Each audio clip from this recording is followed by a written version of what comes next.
This is the Making Waves podcast. My name is Dave Rhoden. We're here with Jennifer Beving, Deputy Director of Americans for Prosperity, South Dakota. Welcome, Jennifer. Thank you. Thanks for having me. Well, you made your trip here from Rapid City. All the way across the state, and I'm here. But yes. It's always good to be in Sioux Falls. I was like, the restaurant scene here, I enjoy trying the new restaurants, so it's fun. Well, I can give you some recommendations when we're off there here. Great. So you have a number of issues, a number of activities that you're involved with. You were a stay-at-home mom, but now you're interested and you're engaged with school choice. And well, tell us how you got involved. Yeah, well, I went to law school and I was practicing law for several years and then had children and was getting ready to put my 5-year-old into kindergarten and just started looking into that and sort of decided that I wasn't sure that our local public school was going to tick all the boxes that I needed them to tick for my kids and how we wanted them to be educated and raised. And so I call myself a reluctant or unexpected homeschooler. It was never something that was on my radar. I didn't know anybody who homeschooled. I mean, if I'm being totally honest, and this would have been 12 years ago, I thought homeschooling was weird. And so I was like, well, how are they going to be socialized? I had all these questions, but I just knew as far as what I wanted for my kids that I couldn't go drop them off at a government building for 8 hours a day and feel totally confident in the product that was going to come out of that. And so I gave up my law career at the time, which I had a mountain of student loan debt. And so it was not an easy decision to do. My husband was just starting his business. And so it was definitely a difficult decision. And there was a lot of disappointment in our families for us making that decision and, seeing my legal career go down in flames into the homeschooling realm. But it turned out to be amazing. And my kids, we've just kind of grown into this homeschooling family, and we were able to personalize all of their education. And so they're all flourishing now. My daughter, my oldest daughter, she did a semester at Oxford this summer and really enjoyed studying there, Model UN. And so now she's just very well versed on UN Security Council issues and really enjoyed that there. But so I just in doing that, so during COVID, when the schools shut down and a lot of people were looking to move to South Dakota, they were looking at the homeschooling laws at the time, and they were pretty draconian and a little bit probably not super constitutional. In South Dakota, we had some old laws on the books that were making opening homeschool families up to having their homes searched just because they were homeschooling their children. And as an attorney, when I was signing that form every year and you had to get witness signatures and notarized and you had to give it to the superintendent every single year, and it was really this big brother feel that I was doing it with their permission and sort of they had their thumb on us. And so I really didn't like that. So in 2020, 2021, Governor Noem at the time was getting a lot of inquiries of people wanting to come to South Dakota. And they said, well, we would come, but your homeschooling laws are not good. And so she reached out and said, hey, are these laws not good? And I said, yeah, they're terrible. They're really, homeschooling itself was okay in South Dakota. We were kind of left alone to our own devices. But the laws on the books were not good. And you did have to kind of sign your rights away a little bit to homeschool. And she said, well, let's change it. Write your dream scenario for homeschooling laws and let's work on that. So that's kind of how I first got involved. I hadn't really been politically active until that point. And so I helped draft the legislation and lobby it and spent a lot of time in Pierre. It was a big controversial issue at the time to not have to submit that form to your local superintendent every year and to open yourself up to a potential government search and seizure of your home because you homeschooled. And so that really kind of got me hooked. And also I saw how much difference people can make when they show up in Pierre. We had legislators who were hard-nosed, and we brought in all of these kids and we had them testify. We put, I think, 30 kids up on the testimony in committee, and there were some legislators who were like, okay, I wasn't no, but seeing all these kids, this is sort of the American dream, this family, like we want to go back to that. And so they switched their votes, and I was like, oh, it makes a difference if you show up. So yes, when AFP contacted me last year, I was like, I'm interested in kind of working on school choice, like expanding this just beyond homeschool families so that every family in South Dakota could have school choice. And AFP works on, the power of people showing up and making a difference. So I was like, okay, fine, I'm in. So that's kind of how I got from there to here. And so I'm like a reluctant political activist now, I guess I would say. I say it quite frequently, the price of liberty is eternal vigilance. Yes. And you have to get involved in politics if you want to change it. So it's been a good working relationship with you and AFP South Dakota and the homeschooling?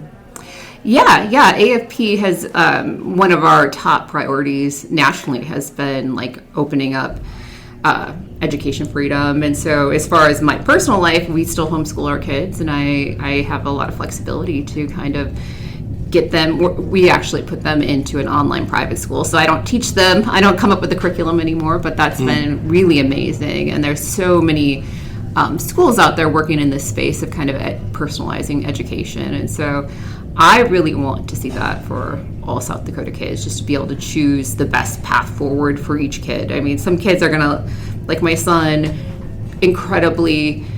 he's just a really bright kid, but like sitting still for more than like a half hour is just a huge challenge. And so we have to break up his day. Like he's rebuilding a pickup and doing all these things. He's 13.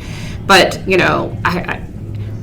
I think about him having to sit through 8 hours of school, and I was like, oh, that is a waste of like his natural sort of talents and passions. And I know that there's a lot of kids out there that are, and a lot of families who are putting their kids there because they want an education, but I just think of how much better it could be if we open that up.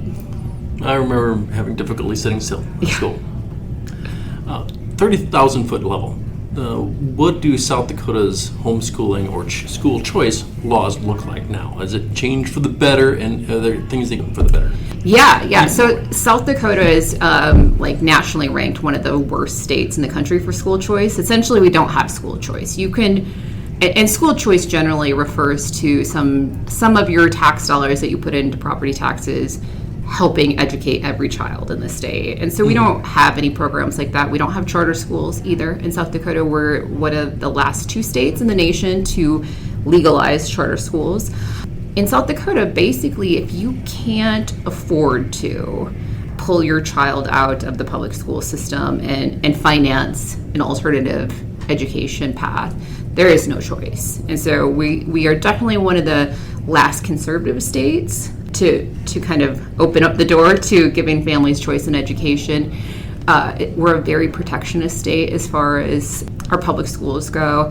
And I think it's in part because we're rural, we're a very rural state, and so the public schools have kind of become the foundation of those small public towns. And we call it the Friday Night Lights problem when we're talking nationally about this, because I grew up in Clark, so small town, everything happened at the high school gymnasium, like every big event.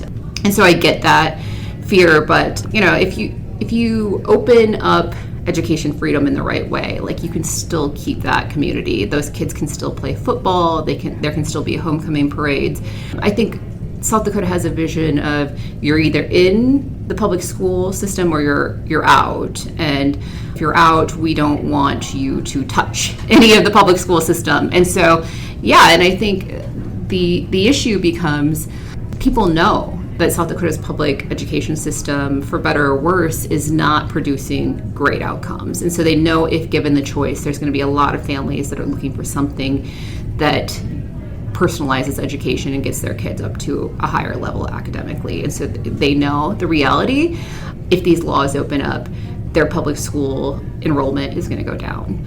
And so the concern for me, and really the frustration for me, is in these conversations in the legislature, just out in public, is no one ever talks about what's best for children. They're always talking about we have to protect our public schools. We have to protect our public schools. And that's an institution, and that's a jobs program, and it's definitely a foundation of communities, and I want those to be great. But if we started talking about what's best for children, like, I think that conversation becomes very different. So that's where I'd like for that to go, is to put kids at the forefront of that conversation and say, if we had our dream scenario, what kind of education would you give your kids? And statistically, and when you do surveys, like, most people would not pay $10,000 to put their child in the local public school, which is roughly the amount that we're putting in property taxes into that. Like, people would not do it. They don't think they're getting that value out of that. And when property taxes are a big issue in our state, I think we need to start diving in and looking at, are we getting value for that? What can we do?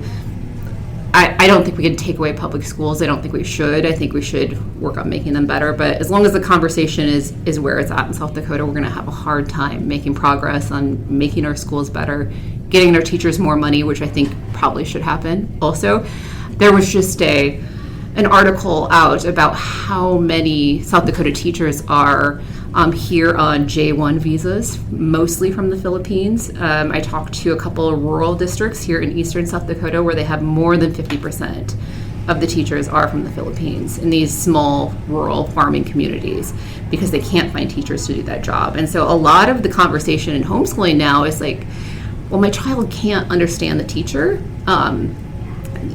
Half the teacher or all their teachers are from the Philippines, and they're struggling to literally understand the language. And so that's just one of the problems that we're facing here in South Dakota that definitely won't be talked about when we're discussing school choice. And so I think we just need to highlight kind of and be realistic about the issues, and be okay with saying, some of these kids are not getting as good of an education as we could give them if we open up the door to more education freedom. You touched on it earlier, education, how important it is for economic development. Could you elaborate on that? Yeah, I think certainly if you're in political circles in South Dakota, we hear economic development as a hot button issue a lot. And I am not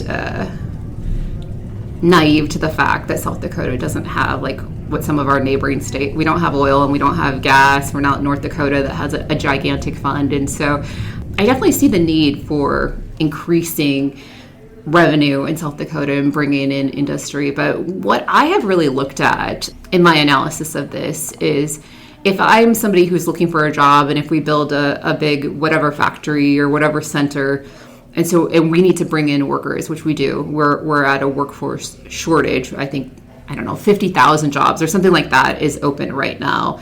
We for sure see it Western South Dakota. Everyone's understaffed. Every restaurant you go into, there's just not enough workers out there. And so what I've started delving into is why people should move to South Dakota, and how we can kind of put ourselves up. And when I have kind of done the reviews and talked to people, they said, well, we love it. We love to vacation there, but and you don't have income tax, so that's really good, but neither does Texas and neither does Florida, and their education systems are amazing. I have a plethora of education options that I can put my kids in for little to no cost, and it just seems so much more open in that. And so I don't know, as long as we stay in this lane of only having the public school system and our public schools underperforming kind of at the bottom of the list in the country, how we are going to bring people to the state to fill all these economic development opportunities that we want to create. And so I think it's really a disservice to our state to not kind of look at education through the lens of economic development. We need workers in the state. We need to entice families to come here. We're a great state. There's a lot of things going for us, but education is one of the top reasons that people will move, to make sure that their kids are getting, kids are important to parents. And so they're not going to come to a state where we can't fund our teachers, we're not paying them. Half our teachers are from other countries in here on temporary work visas. And there's no charter school, or there's no sort of personalized education option for those kids. So I think we really need to start reframing the conversation to, this is an economic development issue. And I think as long as we don't, we're going to see us continually fall behind, regardless of what endeavors that we have in the state to draw in outside corporations. public education is generally funded by property taxes. Do you have any thoughts on that? That's a hot button issue in South Dakota right now. Yeah, property taxes is probably the hot button issue that we're hearing a lot about in the state. And for sure, I think that when you break down the property tax issue, the vast majority of most people's property taxes go to fund the schools in South Dakota. The reality is we spend close to between $1.5 and $2 billion in South Dakota educating 137,000 kids. And that number is continually going down. We have less people moving here, less people having kids, and more people opting out of public schools. And so it's a large number of our property tax dollars go into these public school systems. And I think that we really need to hone in and kind of look at how much of your property taxes are going to that, and just getting people more aware about how the school districts and the school board can spend your property tax dollars. Americans for Prosperity is actually going to do a property tax tour. We're calling it Your Town, Your Taxes, or maybe Your Taxes, Your Town. I'm not sure which way we're phrasing it, but we're going to try to hit 6 cities in the state in the month of November. And really, we just want to kind of talk to people about where your property taxes go, who you can talk to if you think your taxes are too high, which is definitely more of a local issue. It's the school boards and county issue, and so we need to be paying attention to who's running our school boards. I think one thing that a lot of people don't understand is that school boards can vote to raise your taxes with usually a pretty small majority, maybe 2 or 3 people in the county can that you have elected to your school board can vote and raise your taxes. And there's some fights currently in the state where they have voted to opt out of certain things, and that gets a little in the weeds, but they want to build a new gymnasium, and all of a sudden your property taxes are going up to fund that gymnasium. And in a few situations in South Dakota, those are schools that are drastically declining in numbers. And so they're gambling with their property taxes to build a new gymnasium to hope that that might attract some people to move to that district. And so, and that might be the right call or it might be the wrong call, but I think a lot of people are unaware that that's how the sort of give and take with their property tax dollars. And so our goal with the tour is just really to let people know the breakdown of your property tax dollars, where it's going, some of the proposals that are floating around the state about how to deal with the property tax issue and try to get those dollars down. When you're proposing sweeping changes to property taxes, it generally starts to look like a tax burden shift. And if that's something that we want to take on in South Dakota, to shift that to more of a sales tax or a fee, and if that's the right call. And so our goal right now is just to let people know that, and we're going to have dinner, we're going to have handouts on property taxes. And so that should be up in the next week or so, our schedule on that. So we're going to try to hit most areas of the state. Transparency and opt-outs are an issue. I mean, a couple times I've tried to put opt-outs on the ballot, and it's a huge burden to get that many signatures up. With 6,000 here in Sioux Falls, and you got 20 days to do it. It's just that's twice as much as you need to get on the ballot to be senator, U.S. senator. And yes. And you have only 20 days to do it. It is a process, I think, that is deliberately made excessively difficult. Yes. And especially because we were talking about putting an opt-out on the ballot, maybe the opt-out should be on the ballot automatically. Right. Yeah. No, I agree. And I think so many people don't understand it, and they don't even know. Yeah. And so that's something that Americans for Prosperity likes. We really like the idea of a truth in taxation sort of reform bill that makes it easier for people to see this. And I think that there are situations where schools might propose something and the community is happy to rally behind that. And I don't want to make that harder for schools to do, but I do want people to understand what they're paying for and where their taxes are going, especially in South Dakota. And people are certainly feeling inflation. And I think spending is down across the board. And so, we want to be careful with what we're spending and make sure that people are aware and have a say in it. You are the Deputy Director of AFP South Dakota. Could you tell us a little bit about Americans for Prosperity itself? A lot of folks, I think, don't really understand what AFP does or how it relates to national issues, and how South Dakota's AFP does some issues and involved in school choice, for example. Could you expound upon that?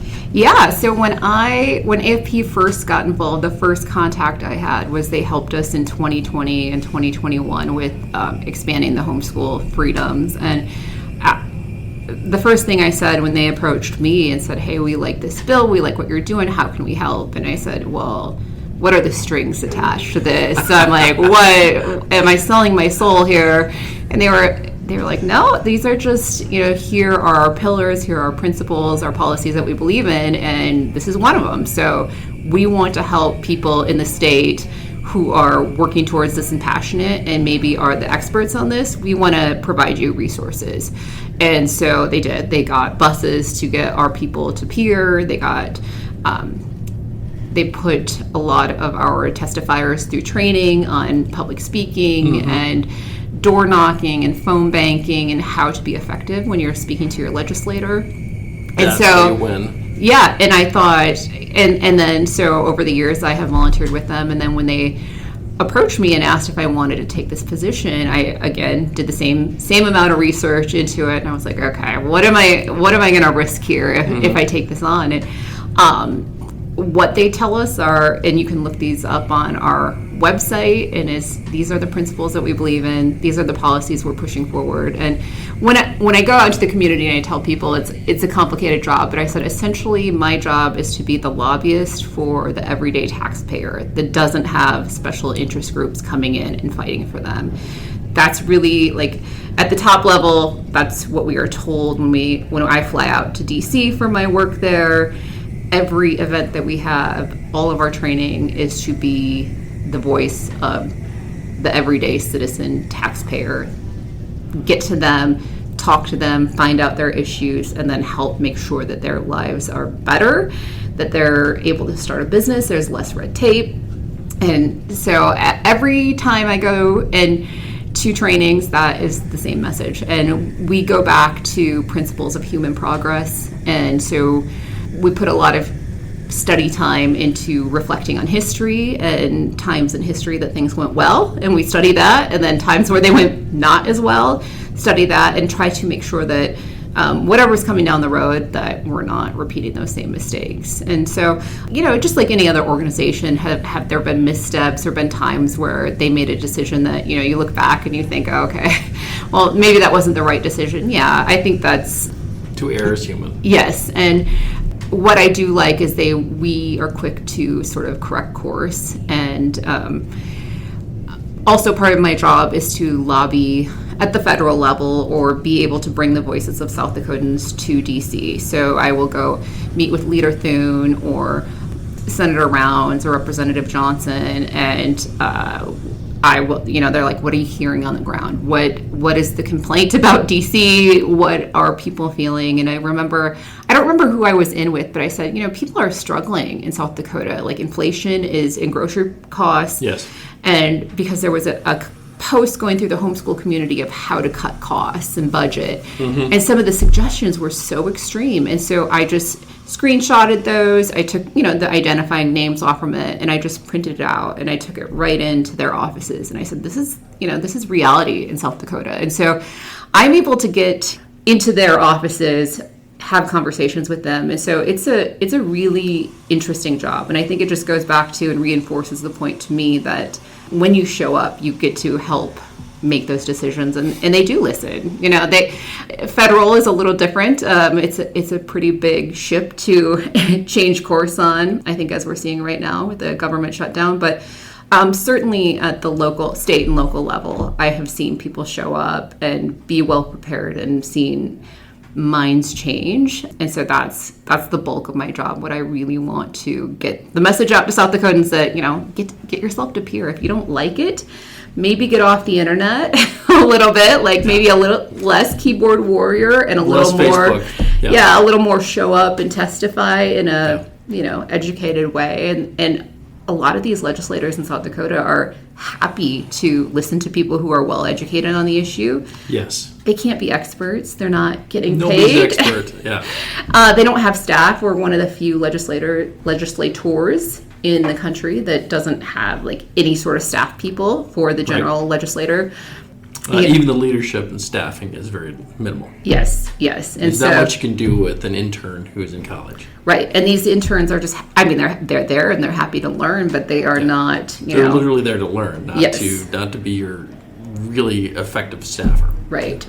If you're somebody that has knowledge on this and you can help the legislators learn why you think it's a good idea or a bad idea or what some of the consequences might be of this, for the most part, I think they're generally happy to listen and minds can be changed. So absolutely agree. Yeah, and it feels good. I mean, I think it feels fun and like interesting to engage on social media and kind of get into those Facebook battles. No, it's not. Or some people find like excitement in Facebook is a hamster wheel, and yes. You're the hamster. Yes, and you're not going anywhere. You're just in a wheel making squeaky noises. That's all it is. I just posted a meme that said, "Life's short. You should definitely spend more time arguing with strangers on the internet over politics." And I said, since I took this job, I do so much less of that because I understand that's not who. I don't need to convince my neighbor or a stranger or somebody on whatever post of this. I need to take this to my legislator or my city councilman or school board or whatever. So the world is run by the people who show up. Yes. And it doesn't take much. I was told once in one of our trainings that if 6 people email or write their U.S. senator, U.S. senator, 6 of them, the next day that item that those 6 people talk about will be on the morning brief. Yeah. That's all it takes. That's what they've told me. And they said the number is super low to get it on the brief and to get them really thinking about changing their vote. I think the number for U.S. is like 25 phone calls on the same issue.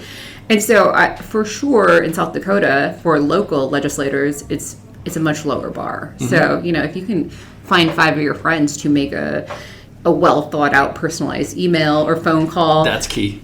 Anger gets you nowhere. Yeah. You just turn people away. Yeah. And so that's really part of my goal is to get people educated on how to speak in a way that captures the attention of these legislators and to be helpful to them in seeing the possible consequences of various legislation, because there's a lot of interesting bills that are brought with good intentions that seem fun to hop on board with. And I'm sure I've been guilty of like, oh, rah, rah, like I love this idea.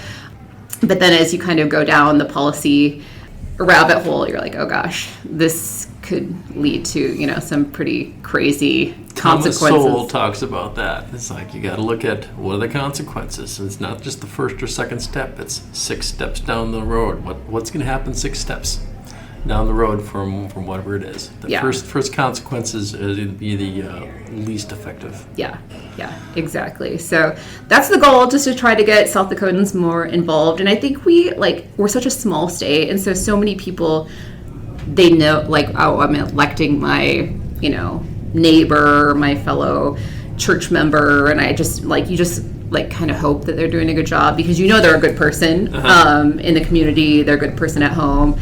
But it doesn't necessarily mean that they, for sure, have a handle on this policy. And so that's kind of the hope, is just to kind of... People are human, and they don't know everything. Yes, and I go back to when I realized that South Dakota legislators don't get paid anything, really. I mean, I'm sure it costs most of them money to do this. By the time you get your place in Pierre and you run a campaign, it's shocking. And I give a lot of credit to the people that dedicate their winters to going to Pierre, finding a place to stay there. And when you're up and it's dark and you leave the Capitol and it's dark and you're slogging through however many bills get put on, it's, I really appreciate that we have people that will donate their time like that. So I just want to try to help make it be a smooth and fulfilling process for people in Pierre, as well as constituents and citizens. I would like for people to feel like they are connected and that they have a say in it. And so whatever we can do, and we have a lot of programs in AFP that help educate people on that. And so we have a lot of resources. So it's an amazing job. I laugh all the time. I'm like, well, it doesn't feel like work. And I'm just astounded at the amount of resources that I can tap into. If I need to bring a policy person, or if I need to train this group, I have a lot of options there. So yeah, it's fun. ASP has been a very effective organization for training grassroots activists and teaching them how to get things done. So Yeah. I'd really recommend, if you are interested in activism, get a hold of your local AFP chapter. Yeah, we have office here in Sioux Falls and one in Rapid City, so you can find us on Facebook is probably where we're most active right now. And we're revamping our website, and we're going to be putting all kinds of stuff on there. So yeah, we're just trying to gear up for a busy 2026. Of course. Jennifer, thank you for being with us. This has been the Making Waves podcast. My name is Dave Rhoden. We've been here with Jennifer Beving, the Deputy Director of Americans for Prosperity, South Dakota. Thank you, Jennifer. Thank you.